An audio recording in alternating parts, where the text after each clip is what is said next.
அன்பர்கள் அனைவரும் நலமா? நானும் இங்கு நலம். நம்ம இன்றைக்கி எங்கே வந்திருக்கோம் அப்படின்னு பார்த்திங்கன்னா, நம்ம கும்பகோணத்துலேருந்து ஒரு 5 கிலோமீட்டர் தூரத்தில் இருக்கக்கூடிய திருநாகேஸ்வரத்தில் உப்பிலியப்பன் கோவிலில் தான் நம்ம இருக்கோம். வட திவ்ய தேசமான திருப்பதிக்கு நிகராக நம்ம சோழ நாட்டு திவ்ய தேசத்தில் 108 திவ்ய தேசங்களில் 13வது கஷேத்திரமாக சொல்லப்படுற நம்ம உப்பிலியப்பன் கோவிலில் தான் நம்ம இப்போது நின்றுட்டுருக்கோம். இந்த ஸ்தலம் திருப்பதி வெங்கடாச்சலபதியுடைய அண்ணனா சொல்கிறாங்க. திருப்பதி சுவாமியுடைய அண்ணனா நம்ம உப்பிலியப்பன் கோவிலில் இருக்கக்கூடிய பெருமாளை ஒப்பிடுறாங்க. சரி, அப்படின்னா திருப்பதியில் வேண்டிக்கிட்ட பிரார்த்தனையை இங்கே செய்யலாமான்னா கண்டிப்பாக செய்யலாம். ஏன்னா திருப்பதிக்கு நிகரான ஒரு ஸ்தலமாக நம்ம ஸ்தலம் கருதப்படுது. சரி, இங்கே எந்த ஆழ்வார்கள்லாம் பாடியிருக்காங்க அப்படின்னா, பேயாழ்வார், திருமங்கையாழ்வார், நம்மாழ்வார், இப்படி ஆழ்வார்களாலேயும் பாடல் பெற்ற ஸ்தலமாக நம்ம உப்பிலியப்பன் கோவில் திகழுது. பூமி தேவி தாயார் மார்க்கண்டேய மகரிஷிக்கு மகளா அவதாரம் எடுக்கிறார். எங்கன்னா நம்ம திருநாகேஸ்வரத்தில் தான்.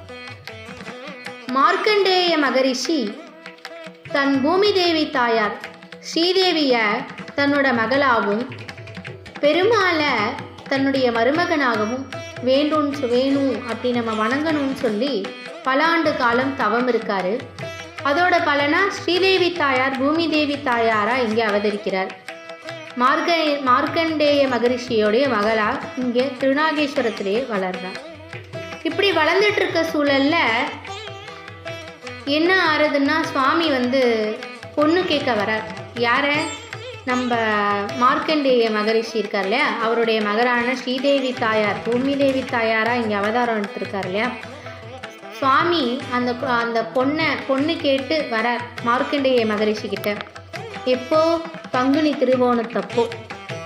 திருவோணத்தப்போ ஆரம்பித்த பேச்சுவார்த்தை, உன் மகளை எனக்கு கல்யாணம் பண்ணி கொடுங்களையா அப்படின்னு கேட்குறாரு. ஆனால் அவர் சாக்கு போக்கு சொல்லி இழுத்தடிச்சிட்டே இருக்கார். இல்லை, நீங்கள் ரொம்ப வயோதிகராக இருக்கீங்க, உங்களுக்கு எப்படி நான் என்னோட மகளை கொடுக்குறது? என்னோட மக ரொம்ப சின்ன பொண்ணு, இது சரியாக வருமானு எனக்கு தெரியலன்னு இழுக்கடிச்சிட்டே போகிறார். சரி, எப்போ தான் அவளோட திருமணம் நடந்துச்சு பார்க்கலாம்.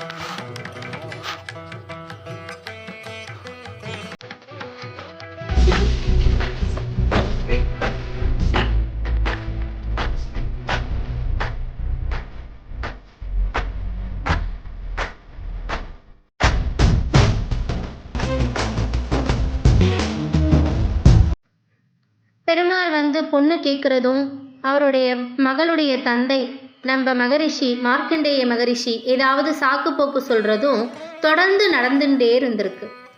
என்னோட பொண்ணு ரொம்ப சின்ன பொண்ணு, அவளுக்கு சரியாக உப்பு போட்டு கூட பதார்த்தம் செய்ய தெரியாது, நீங்களோ வயோதிகர், என் பொண்ணை சபிச்சிருவீங்க, அதனால் நான் பொண்ணு தரமாட்டேன், இப்படிலாம் பல காரணங்களை அடுக்கிட்டே இருக்கார். ஒவ்வொரு முறை சுவாமி பொண்ணு கேட்டு வரும்போதெல்லாம் சுவாமி ஒவ்வொன்றுக்கும் பரவாயில்ல, சரி இருக்கட்டும், உன் பொண்ணு சரியாக உப்பே இல்லாமல் கூட சமைக்கட்டுமே, நான் சாப்பிட்றேன், ஆனால் கல்யாணம் பண்ணாமல் நான் இங்கேருந்து போகிறதா இல்லை, உத்தேசம் இல்லைன்னு பெருமாள் ரொம்ப பிடிவாதமாக சொல்லிடுறார். இனி நான் சாப்பிட்ற சாப்பாட்டில் உப்பே போட வேண்டாம், உப்பு இல்லாமலே நான் சாப்பிட்றேன் அப்படின்னு ஒத்துக்கிறார். ஒத்துக்கிட்ட பின்னால் சுவாமியோட திருமணம் நல்லபடியாக நடந்து முடியுது. எப்போன்னா பங்குனி திருவோணத்தப்ப ஆரம்பித்த பேச்சுவார்த்தை, கல்யாணம் பொண்ணு கேட்டு வந்த பேச்சுவார்த்தை ஆரம்பித்த பங்குனி திருவோணத்தில் ஆரம்பித்த பேச்சுவார்த்தை ஐப்பசி திருவோணத்தில் முடிஞ்சிருக்கு. ஐப்பசி மாதம் திருவோண நட்சத்திரத்தன்னைக்கு தான் சுவாமிக்கு இங்கே திருக்கல்யாணம். சுவாமிக்கு கல்யாணம் ஸ்ரீதேவி பூமிதேவி தாயாராக வந்ததுக்கப்புறம் திருமணம் நடைபெற்றிருக்கு. அதனால் இந்த கோவிலில் இன்றைக்கும் சரிதான், பிரசாதத்தில் உப்பு போடுறதே கிடையாது. உப்பு இல்லாத பண்டம் குப்பையிலன்ற பழமொழியை நம்ம கேள்விப்பட்டிருப்போம். அதே மாதிரி இன்றைக்கும் பல வீடுகளில் மனைவிமார்கள் சரியாக சமைக்கலை, சாப்பாட்டில் உப்பு இல்லைன்னு பல சண்டை சச்சரவுகள் வரதையும் நம்ம கேள்விப்பட்டிருக்கோம். ஆனால் இங்கே கடவுளே தனக்கு வரக்கூடிய மனைவி உப்பே இல்லாமல் சமைச்சா கூட பரவாயில்ல, தான் அவளை மணந்துக்கிறதா ஒத்துக்கொண்டு இன்னைய வரைக்கும் சரிதான். அந்த கோவில் பிரசாதத்தில் உப்பே கிடையாது. சுவாமிக்கு படைக்கிற சாப்பாடுகள்லையும் சரி உப்பில்லாத பதார்த்தங்கள் மட்டும்தான் அங்கே தயாரிக்கிறாங்க. இதனால தான் சுவாமிக்கு உப்பிலியப்பர் அப்படின்ற திருநாமம் மாறிடுச்சு. ஒப்பிலியப்பர்ன்றது தான் பாடல்கள்லாம் ஒப்பிலியப்பர் அப்படின்னு வரும். அதாவது சுவாமி யாருக்குமே ஒப்பில்லாத ஒரு கடவுள், யாருக்கூடையுமே ஒப்பிட முடியாது, யாருமே எதிர்பார்க்காத அளவு நன்மைகளை செய்யக்கூடியவர். என்னை சரணடைஞ்சவங்களை நீ என்கிட்ட முழுமையாக சரணடைஞ்சிரு, நான் உன்னை பார்த்துக்கிறேன்னு சொல்லக்கூடியவர் தான் நம்ம உப்பிலியப்பர். சரி, நம்ம திருப்பதிக்கு போய் செய்ய முடியாத வேண்டுதலை போக முடியாத சூழலில் இருக்கவா நம்ம உப்பிலியப்பன் கோவிலில் அந்த பிரார்த்தனையை செஞ்சுக்கலான்னு இந்த சமயத்தில் நான் தெரிவிச்சுக்கிறேன். இங்கே இருக்கக்கூடிய பொய்கை பார்த்திங்கன்னா இந்த சில நீர்நிலைகள்லாம் சில வேளைகளில் இரவு நேரங்களில் குளிக்கக்கூடாது, பயன்படுத்தக்கூடாது, இப்படிலாம் சொல்லுவாள். ஆனால் இந்த பொய்கை பார்த்தீங்க அப்படின்னாக்கா பகலிரா பொய்கை அப்படின்னு சொல்லுவாங்க. அது என்ன பகலிரா பொய்கை அப்படின்னா, இந்த பொய்கையை பகல்லையும் சரி நைட்லேயும் சரி எப்போ வேணாலும் அது எப்போவுமே ஒரு புனிதமான ஒரு பொய்கையாக தான் இருக்குது. அதனால் பகல் இரவுன்னு எந்த நேர காலங்களும் இல்லாமல் எல்லா நேரத்துலையுமே நம்ம அந்த தண்ணீரை பயன்படுத்திக்கலாம் அப்படிங்கிறது ஒரு பிரதானமாக சொல்லப்படுற ஒரு விஷயம். சரி, இவ்வளோ சிறப்பு வாய்ந்த கோவிலுக்கு எல்லாருமே வர முடியலனாலும் மானசீகமாக பிரார்த்தனை பண்ணுறதோடு இல்லாமல் இந்த கும்பகோணம் பக்கம் வரும்போது 5 கிலோமீட்டர் தொலைவில் இருக்கக்கூடிய நம்ம திருநாகேஸ்வரத்தில் உப்பிலியப்பன் கோவிலில் சுவாமியை தரிசனம் பண்ணிட்டு போகணுன்னு இந்த பதிவு மூலமாக நான் வேண்டி கேட்டுக்கிறேன். இதோடு இல்லாமல் இந்த உப்பிலியப்பன் கோவிலுக்கு பக்கத்தில் நாகேஸ்வரன் ராகுகேது ஸ்தலமும் இருக்குது. இன்னும் இந்த சைடு பக்கத்துலேயே பிரத்யங்கரா தேவின்னு சொல்லக்கூடிய கோவிலும் இங்கே இருக்குது. பிரத்யங்கரா தேவி அப்படின்னு சொல்லக்கூடிய ஒரு காளியுடைய கோயிலும் இங்கே இருக்குது. அதையும் நம்ம தரிசனம் பண்ணலாம்.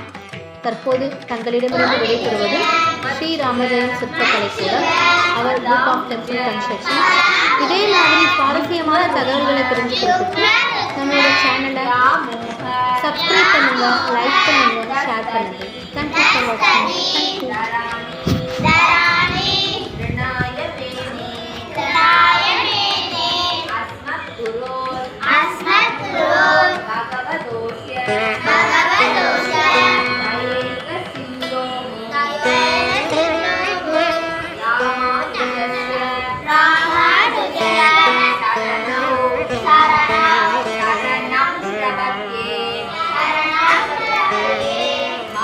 Thank you.